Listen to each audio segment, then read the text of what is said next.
So, is Ahsoka doing well? It's really hard to tell. I mean, Disney, and that's the whole reason there's a strike, by the way, these strikes, because these streaming shows exist just in this crazy vacuum. I mean, Disney put out a press release, but you literally just have to take their word for it. They're sharing their own data with no transparency. They're just literally creating their own headline. I mean, there are a couple of third parties that try and say that they have some read on the situation, but do they really? You know, it's not as concrete as box office results, which is why those still get the most attention. But you know, even Nielsen back in the day when I don't know, you could kind of tell how many people tuned into network television. They were able to do that. But it's very difficult to get a solid read. You know, one of the reasons that revenue is generated from television is because ads used to be sold on the shows. And so, you know, instead of a ticket being sold, you had the ad being sold on the show. So that's where the revenue came in. So people would focus on the ads that would be on shows while they focus on the number of tickets that are sold at the box office. All right, so there's something interesting for you. But with streaming, since it's a subscription service model, although I don't think that's going to last for too long because it's really not working. But it just creates this weird space. So all we really have to gauge the success of a show is social media, which I know annoys many of you, but it's all we got. So episode 3 didn't really trend, even with the new drop time. I'm sorry I didn't do a breakdown to this because I was on a flight last night when this show dropped, although I was paying attention to see if it trended. Usually I will break these down as soon as they drop on Tuesday nights. But while the new drop time worked very well for the first 2 episodes when Ahsoka debuted last week, this week couldn't break into the top 10. And only episode 3 was trending, not Ahsoka, not even Star Wars. So they didn't, it wasn't very good branding. Now, I know that some of you, particularly those of you who are artistically minded, this stuff really annoys you. But Hollywood is a business, it's show business. So you really have to wear 2 hats if you want to be a successful creative. You know, you've seen a lot of creatives lately calling a lot of the popular stuff garbage. Well, that's what sells. And you're not going to benefit, you're not doing anyone any favors, including yourself, if you're going to be dismissive of it, right? I mean, I do think that Hollywood has a quality issue right now, but I think calling it garbage is going too far. And I liked episode 3, by the way, but it wasn't engineered to trend. As I've said time and time again, if a show wants to trend, it needs to have a trendable element each episode, be it a guest star, a big reveal, a key sequence, usually a key action sequence that everybody can talk about. You know, I think a good show should have an idea of what's going to trend before it airs, right? What everyone's going to focus on. What character, what name, what is everyone going to talk about? House of the Dragon and Game of Thrones before it is very, very good at this. They almost wrote the book on this, and everyone's trying to have their own Marvel version of Game of Thrones, Star Wars version of Game of Thrones, and it's hard to do, as you can see. And kudos to the new team of House of the Dragon. They were actually able to replicate that because, again, it's difficult. Now, I'm not saying that a show that doesn't trend isn't good. Of course it can still be good. And as I said, I'm actually really enjoying Ahsoka, in large part because I'm a fan of the Filoni-verse, thanks to you guys who insisted that I get into it. But when you spend hundreds of millions of dollars on a show, it needs to trend top 10 when it drops each week. That's the other thing people don't sometimes seem to get. When you're dealing at a blockbuster level, the business results become even more important because there's just so much riding on, from the company's financials to the jobs of everybody who's associated with it. It's important. Now, back to the Filoni-verse. Interestingly, Ahsoka is performing more like one of Filoni's Star Wars animated shows than a live action show. Those shows, they have a very strong but small fan base, but Bad Batch never trends. Clone Wars, rarely, I don't think ever really trended. Even though those shows, as I said, are quite good, it's just not a very large audience, even though it's a dedicated audience. I think sometimes, maybe it's Star Wars Celebration, they look at the room going nuts over Rebels and they go, people like this. But you're like, this is a very small group compared to who the whole world that needs to enjoy this. I think that Ahsoka does a scooch better than the animated shows because there's some crossover from the Mandalorian crowd. So people want to replicate that experience, even though that's been waning as well. So I think that's why Ahsoka's doing a little bit better than the animated shows. But still, it's performing more at that level. But when Thrawn and Ezra return, which it's becoming clear is the whole point of this show, most people will be meeting those characters for the first time. So it should trend, especially if it continues to be so quiet otherwise. I mean, Thrawn and Ezra will trend, but it might partially be confusion.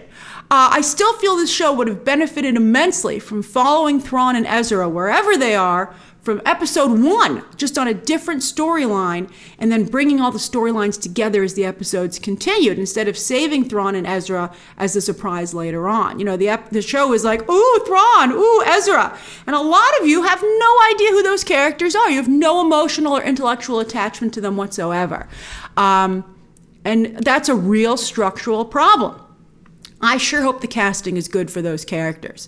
Lars Mikkelsen, brother of professional villain Mads Mikkelsen, actually voiced Thrawn on Rebels, so that should work out okay. Although he doesn't look like the character, so I'm not sure. But with the brief appearance by Ezra so far, I worry that Amon Esfandi is too low energy for Ezra. I mean, I know he was a bit bummed in that message, but still, he just also seems off. I mean, look how much it hurts the show that Ahsoka is so low energy. And by the way, both Ezra and Ahsoka were very high energy characters when they were animated. So it's bizarre. I mean, the only thing that should change is that they should be now live action instead of animated. I don't know why they have personality changes whatsoever. So as is, the show Ahsoka is operating on 2 different tracks, okay? So we're going to talk about those. One is like this new exploration of Jedi, and well, not even Jedi, but changing the Force and how it's viewed, which I find fascinating. And then the other is how the First Order rose from the ashes of the Empire, which I also find very interesting because I like history. But I got to tell you, like, while I'm really enjoying the show, I don't think it's engineered for mass success. All right, so let's start with the Jedi stuff. All right, so we're finally focusing on female Jedi, and not just one female Jedi. I mean, we've met a couple of female Jedi before, but interestingly, even Leia never really got a lot of attention. Oh, we'll talk about Leia a little bit later in this episode. I bet you know where I'm going to bring it up. But there have been particularly female Jedi in the Filoni-verse, Ahsoka being one of them, and you've seen them here and there. But in live action, there have really been no female Jedi. So I not only like focusing on Ahsoka, but the Master-Padawan relationship with 2 women, with Ahsoka and Sabine Wren. I like this, not only because I'm a woman, so I relate to it. I'm like, this is pretty cool. But I also am a fan of the gray zone, right? I love to operate in the gray zone. It's awesome. So when Huyang points out that Ahsoka is extending a line of unconventional Jedi, I was like, that's awesome. I'd love to be in a line of unconventional Jedi. So cool. Although Sabine, I think, is bringing down the group. We'll talk about her in a moment. But I also want to point out that, again, we're exploring the Force. You know, it's after Order 66. You know, the Jedi are almost extinct, but also it's the fall of the Empire, which gave the Jedi a clear-cut villain that they were fighting. You know, speaking of the gray zone, you know, Filoni is trying to create a world of grays instead of black and white, which is very sophisticated, which I love. But sophisticated storytelling has a smaller audience than black and white clear storytelling. That's just, you know, I guess that's one lesson George Lucas certainly messed things up toward the end. But, you know, think about how simple the original trilogy is. And, you know, the more complicated Filoni makes things, he might delight his core fan base, but he's going to limit the appeal of the product. So it's no longer Jedi versus Sith, good versus evil. Instead, as I said last week, we find ourselves on a sliding scale. Not just a sliding scale of good and evil, but of ability, which is what they discussed this week. Ahsoka says everyone is connected to the Force. So long, midichlorians, right? And it's more an issue of skill, but also not just dedication, but extreme dedication, underlying Force users as being monk-like, which, you know, I think is the one thing that makes you, like, usually you're like, I'd love to be a Jedi. And then you're like, the Jedi life doesn't seem that great, man. We just eat crackers and drink water and be very serious. So anyway, yeah. So, but I don't know how I feel about that. You know, I think Is it like, is it like cool to make being a Jedi accessible to anyone? Or are you just making it like participation trophies, right? You're all Jedi, right? But how does that work, right? It's your own fault if you're not a Jedi. I don't think anyone's going to feel good about that. And then also, this is a fantasy. Who wouldn't just imagine that if they wanted to be, that they would have I mean, in my mind, I'm just rife with midichlorians. I'm like, oh yeah, I'm a hardcore Jedi. I don't understand why you need to make this more accessible to people, because it's a fantasy and they can, you don't have to, did anybody watch Star Wars and go, oh, not everyone's a Jedi? I guess that means I wouldn't get to be a Jedi. And you're like, why would you? That's more something you should think about yourself rather than that's Star Wars' responsibility. Although, what's blocking Sabine? Sabine is a very poor ad for becoming a Jedi. She seems to have almost no skill. She couldn't move that cup even a little. I was like, come on, I'm supposed to be invested in her journey, but she's got so far to go, I'm not waiting around for this. I mean, I don't understand the point of making us miss her early training and the decision to become a Jedi and to train with Ahsoka if we're not going to have skipped some ground, right? I'm like, please bring on a montage. I can't take these training sessions, although I liked this one, but it makes me feel like how many of these are we going to have? I mean, I hope something just clicks next week. Ahsoka points out that Sabine's Mandalorian background makes her very good with a weapon, right? Although I'm like, is she? Right? I haven't seen her use any weapons so far on this show with any amount of skill. How did she miss all those enemy ships when she was the gunner? I was like, she got one? She was much better on Rebels. And I continue to be frustrated, as I pointed out last week, that she's not making use of other weapons with her lightsaber training, as she did in Rebels. You got two hands, Ren. You know, she would use like what are those things called? The whistling something, on the wrist. That was so cool. And she did stuff like that all the time, just like Mando. Although, when Mando was using the darksaber, that's what Sabine did. In fact, she was also using the darksaber. So I don't understand why they're not doing that here. She's just holding the lightsaber, and I'm like, it's never going to work for you if this is how you continue. And then when Ahsoka says she tells Huyang, she's like, there are very few Mandalorian Jedis. And I'm like, what about Grogu? Who I know you've met, Ahsoka. Now, yes, I thought about it, and I guess technically Grogu is going in the other direction, a Jedi who is becoming a Mandalorian. But still, there's an obvious similarity here, so it is awkward to not even bring it up, much less explore it. Like, how is there not an episode where Sabine talks to Grogu about stuff? And it's like, hey, ship's passing in the night on training. What's going on? What are you doing? What works for you? Now, I did really like the opening training sequence, particularly because of the score. Nice work, Kevin Kiner. It's nice to see Disney Plus getting yet another great composer on here because, of course, Natalie Holt on Loki was such a great find. Now, some people have said Ahsoka gave off a Charlie's Angels vibe last week, and, maybe it did. But this week, I was getting Kill Bill, and that's a much better fit with Ahsoka. I was like, oh, love it. Bring in Kill Bill. Ahsoka and Sabine do both look great. Bordizzo is looking more and more like her animated counterpart, which I think is cool. And I also really love the shots of Shin Hati in her cockpit, very giallo style, the 1970s Italian horror genre that a lot of horror directors like James Wan were copying about a year or so ago. I thought that was really cool. I was like, what an amazing shot that is. So I liked that. And giallo, I'm mispronouncing, I'm sorry, but that genre was very female-centric as well, so I thought it was great to apply it to this.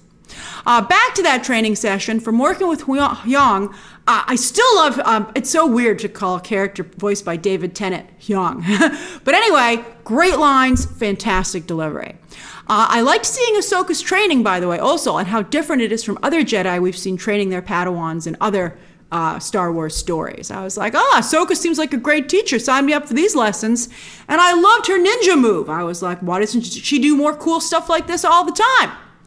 Was lightsaber fighting in space supposed to be cool? I think it was kind of cool. When she stepped off the ship, I immediately thought of Leia's Mary Poppins moment in The Last Jedi. And I was like, she didn't need a spacesuit. Why are you wearing a spacesuit? Why do you have a spacesuit that, is such a tight, it's like a tendril glove for her?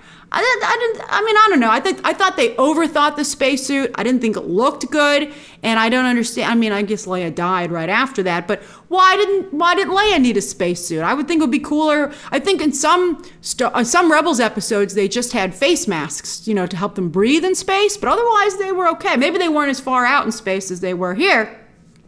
But I need some more consistency as to whether or not you can be like outside in space if you're a Jedi or anybody. The coolest moment here was when she was on the wing and she was deflecting the blast with her lightsaber, and she did get a good shot in one of the ships.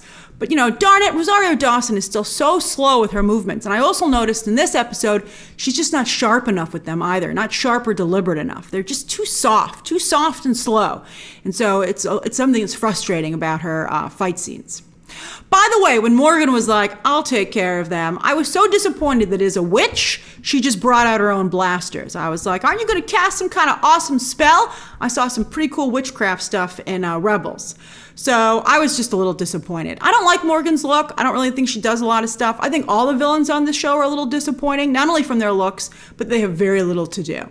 The mysterious Inquisitor turned mercenary, Marok, is the most interesting of the group. I hear that people are trying to figure out who he might be. Someone thought it was Ezra. That's ridiculous. But I hope there's a great reveal waiting for us when he finally removes his mask. That is a guy doing the physical stunt work. I hope it's not another Taskmaster situation. I really feel, because the physicality of the character is so cool. And so I'm a strong, I don't know. In The Mandalorian, they have a different performer from Pedro Pascal who now just does the voice. But I really, I don't know. I think it works for The Mandalorian.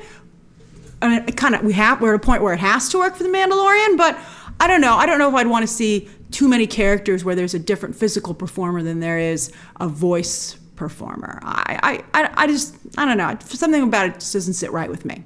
So the other track for the show is that while Mando Season 3 and this show are making it clear that the Empire is trying to regroup thanks to a lot of sympathizers in hiding and some of them not so hiding, Thrawn is the vital individual, the leader that they need that will organize them and bring about the First Order. So Thrawn is actually key to destroying the New Republic and bringing about the First Order. Before I watched Rebels, a lot of people were like, oh, that Thrawn, what a master villain. He's so good. He's so conniving and he's so effective. I didn't think he was that great. I thought he was okay, but I thought he made a lot of he was a cartoon character, but he made a lot of cartoonish mistakes, I felt. He was a big fan of monologuing. All right, so anyway.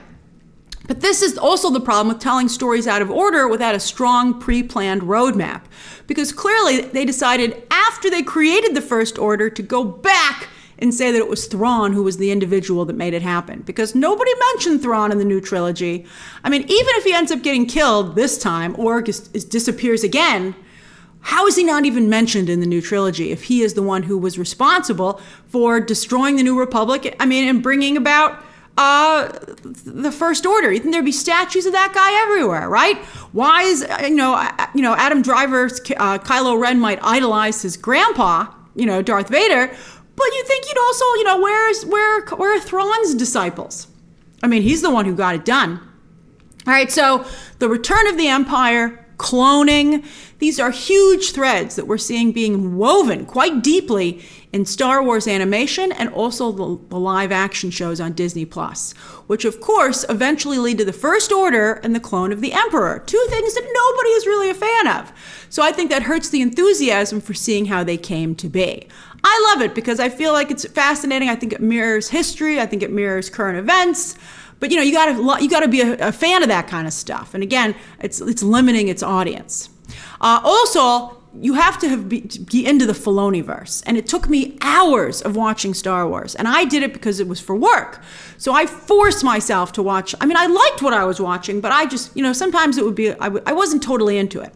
So I forced myself to watch the end of Clone Wars. I forced myself to get into the Bad Batch and watch that. And it took about the first somewhere around season 2 of early on in season 2 of the Bad Batch, I was like, I'm starting to get the Filoni-verse. And as I told you, I understand. And is that what a Star Wars fan is today? Because it's a small group. It's a much smaller group than the people who love the original trilogy. So I think that there are paths forward for continuing the franchise, and they continue to make the wrong choice. So Kathleen Kennedy and Bob Iger decided to redo the original trilogy with the new trilogy, which I thought was stupid. I was like, you just can't remake A New Hope? And they're like, watch us. And then Filoni decided to build on his mythology that he created, as a student of a disciple. So talk about a master and a Padawan of George Lucas. but he has a small audience. I would be like, we're not building off of you, Filoni. You never were able to expand. I mean, when they released that one Clone Wars movie in theaters, it was a dud. He just has too small an audience to take over the main storyline. Now, I think obviously his success with Mando is what gave him, he's like Thrawn to some degree. That's hilarious. So when Mandalorian did really well, they were like, oh, Filoni knows what he's doing. But here's the difference. The first season of The Mandalorian built off of just the original trilogy. So you only had to watch the original trilogy to get Mando and to like it. That's all you had to know. It just played off of that. And that's why I think it was so effective. But then they made the mistake of saying, okay, Filoni, bring over all your animated characters. And nobody has watched that. Nobody has that emotional or intellectual connection. It's too much work to learn it for most people. I understand. Even though I thought Rebels was incredible, I know many people who I would never be able to get to watch Rebels, even though I could tell them it was amazing. And so I think that it was a mistake. I think that maybe what they should have done was just built off of Mando in the original trilogy, Mando season 1, and kept going from there instead of grafting Mando onto the Filoniverse. I just, think about how much more excited people were about the return of Luke than Ahsoka. I like Ahsoka. Again, I like this stuff, but I'm putting my business hat on, and I think we might have made another wrong turn. All right, back to the Return of the Empire. How stupid is Mon Mothma? I mean, again, the New Republic, so dumb. Hera has a meeting with them and says, the New Republic is riddled with Empire sympathizers who are working against us and undermining us. And then one of the senators, sure enough, is like, we should definitely not follow up on this Thrawn stuff. And you're like, I found another sympathizer. There he is. I mean, why did Mon Mothma get on? I mean, maybe she will in a later episode, but get on the holo phone and say, all right, Hera, you just go on your own and don't tell that senator that you're going. I mean, I do think that using New Republic resources to find Ezra, which is an emotional attachment, that was a fair counter argument, right? Like, you just want to find Ezra. And I'm like, well, lucky for us, he's with our greatest threat. But then why not just put a New Republic general to work with Hera on the mission? I was thinking I'd maybe just take Hera off the mission, but since she knows Ezra so well, and Ezra was the one last seen with Thrawn, and Hera has fought Thrawn, that I would want her expertise. But just give her a buddy, a co-leader, and say, make sure she stays on track and, she doesn't get too Ezra-centric. Because remember, what we're really looking for here is Thrawn. And then at the very least, even if you don't care one single thing about Thrawn, an illegal hyperdrive was made at a New Republic facility and taken to a secret location where who knows what is being done with it. A hyperdrive is not nothing. So at the very least, doesn't the New Republic want to go and get it back or destroy it so that nobody can use it? I mean, maybe Hera made the wrong pitch. Maybe she should have been like, I want to go get that hyperdrive. And they'd be like, okay. So Morgan is building a ship. I looked it up. I thought it was a jump gate. I would much prefer that it was a jump gate. Isn't it supposed to shoot ships off, to the other galaxy? Like Guardians of the Galaxy, they create their own jump gates. I thought it was a jump gate that they were building, but apparently it's a circular ship. Whatever. That Morgan wants to take to the other galaxy where Thrawn and Ezra are likely trapped, transported there by those space whales, aka Purrgil, who can make the trip on their own. They can light speed jump on their own. Purrgil are from Rebels, which I hadn't watched when they showed up in Mando season 3. I was like, who are those space whales? And you guys were like, watch Rebels. So I watched Rebels, where there are a whole bunch of Purrgil. And you need to know that Ezra can communicate and work with them via the Force. Remember, he's very good at getting his Dr. Doolittle on. And I've never seen another Jedi do this. So it's a skill that's unique to Ezra, which is interesting. But Ezra used the Purrgil to basically take Thrawn off the playing board at the end of Rebels season 4. So that's what's going on there. Now, if it was a jump gate, when the enemy at first didn't see Ahsoka's ship, I thought maybe they had been transported, something had happened, and they had used the jump gate before anyone to go to the new galaxy. And I was like, oh yeah, let's fast forward to the good part. Let's get this story moving. But instead, they're just stuck on the planet down below, literally powered down in the forest with those red trees that we saw. And then Baylan sends some red shirts and droids to hunt them down. So I wonder how that's going to go. Ahsoka is going to very slowly and softly slice and dice. Who uses a knife slowly and softly? All right. And hopefully something will happen that will make her finally step up. Finally, while we know why it's important to bring back Thrawn, because he's the one who brings back the Empire and creates the First Order, what is the point of bringing back Ezra? What is going to be important about, I mean, again, even though we're dealing with the sliding scale, you are bringing back a good character and you are bringing back an evil character. So what's going to happen because of that? So I think that's important in terms of just the craft of storytelling. You want balance. He's a fantastic Jedi and a beloved character from Star Wars Rebels to a few people, but I love him. But where is he in the new trilogy? Whatever happened, does he also disappear again? Will Rey's Jedi movie focus on all these new Jedi, right? Or will Filoni keep all of his toys to himself for his upcoming movie? And speaking of Jedi, there's Hera's son, Jacen. I was wondering where he was. Space spelling for Jacen, whose father is the coolest Jedi I have ever seen, Freddie Prinze Jr.'s Kanan, who sacrificed himself in Rebels Season 4. I know there are a lot of arguments for not bringing him back and that Freddie Prinze Jr. doesn't want to come back, but I don't care. I want Kanan to come back. He's amazing. So when Jacen tells his mom that he too wants to be a Jedi, she knows it's his legacy. She would think with the midichlorians it would be in his blood, but now they're changing that so anyone could be a Jedi, so it's nobody's legacy.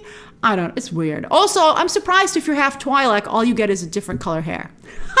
You would think those tendrils would be dominant genetically. All right, but clearly mark Jacen down for another Jedi, or maybe we'll just call him Force users in the future. And he's already got a great sidekick in Chopper. All right, so that's Ahsoka Episode 3. What do you think of the two storylines? The way Filoni is evolving the Force and taking a look at female Jedi? And then also, does the return of Thrawn and Ezra mean anything to you? And what would you think would be the point of bringing back Ezra besides a cool character? Share your thoughts down below, subscribe today, and of course, as always, you can check out some more videos right now.